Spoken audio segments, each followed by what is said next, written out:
Hello sir. आज मैं आपको आयल कूलर असेंबली के बारे में बताना चाह रहा हूँ कि आयल कूलर को कैसे हाउसिंग में हम असेंबल करते हैं।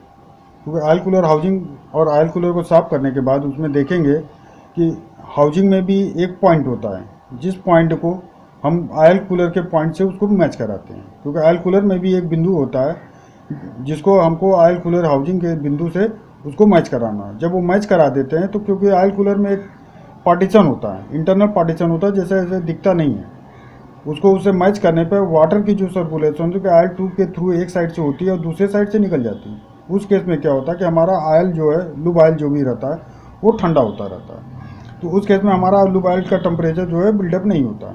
और इसको असेंबली करने में हाउजिंग रहता है। हाउजिंग के अंदर जब हम आयल कूलर डालते हैं, आयल कूलर डाल दिए, उसके बाद उसमें एक ओरिंग लगती है, दोनों साइड में एक एक ओरिंग लगेगी। फिर ओरिंग को हमको सील्ड करने के लिए एक कॉपर का रिटेनर होता है, वो रिटेनर लगाकर फिर हम उसको जो है इंजन के ब्लॉक में हम उसको फिट करते हैं। ये हमारा आयल कूलर को फिट करने का सिस्टम है कि कैसे हम अब आयल कूलर की वजह से हमको क्या प्रॉब्लम आती है, ये हम आपको डायग्नोसिस करते हैं। क्योंकि आयल कूलर का अगर जो ट्यूब है, अगर ट्यूब के आगे कोई भी कचरा आ जाता है, या जैसे कभी कभी सेडिमेंट अधिक आ जाते हैं, या जैसे कभी फील्ड में क्या होता है कि रेडिएटर में जनरल लोकल वाटर डाल देते हैं, कूलेंट रहता नहीं है।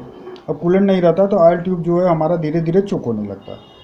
तो आयल कूलर का जब ट्यूब चोक होने लगता है, उस केस में क्या होता है कि वाटर सर्कुलेशन हमारा डाउन हो जाता है। जब वाटर सर्कुलेशन डाउन होता है तो उस केस में क्या होता है कि ओवर हीटिंग की प्रॉब्लम स्टार्ट हो जाती है, वाटर की टेम्परेचर बिल्डअप होने लगा। उसी केस में क्या होता है कि हमारा आयल भी प्रॉपर कूलिंग नहीं होता, तो उस केस में जो है हमारा लूब आयल का भी टेम्परेचर बिल्डअप होने लगता है। ये हमारी मेन प्रॉब्लम आती है। एक प्रॉब्लम आती है कि वाटर में जैसे हमारा लूब आयल जाने लगता है, रेडिएटर टॉप में जो है आयल जाने लगता है।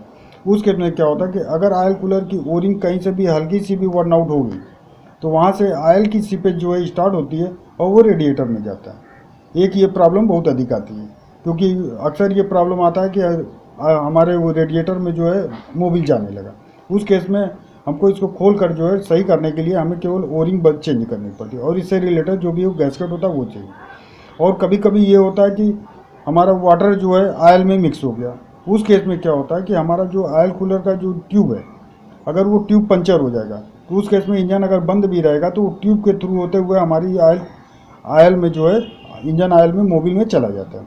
क्योंकि आयल ट्यूब में जो है, आयल कूलर का आयल ट्यूब में केवल हमारा वाटर सर्कुलेट और उसके सराउंडिंग में जो है हमारी लूब आयल सर्कुलेट होती है। उस केस में जब ट्यूब हमारा पंचर होगा तो वो आयल लूब आयल से वो मिक्स कर जाता है, और जब वो मिक्स कर जाएगा तो वो धीरे धीरे गैलरी के थ्रू होते हुए वो डायरेक्ट हमारा चैम्बर में चला जाता है। अगर दोस्तों हमारा ये वीडियो आपको पसंद आया हो तो कृपया इसे सब्सक्राइब, लाइक और अगर हो सके तो इसे शेयर भी कीजिए। Thank you.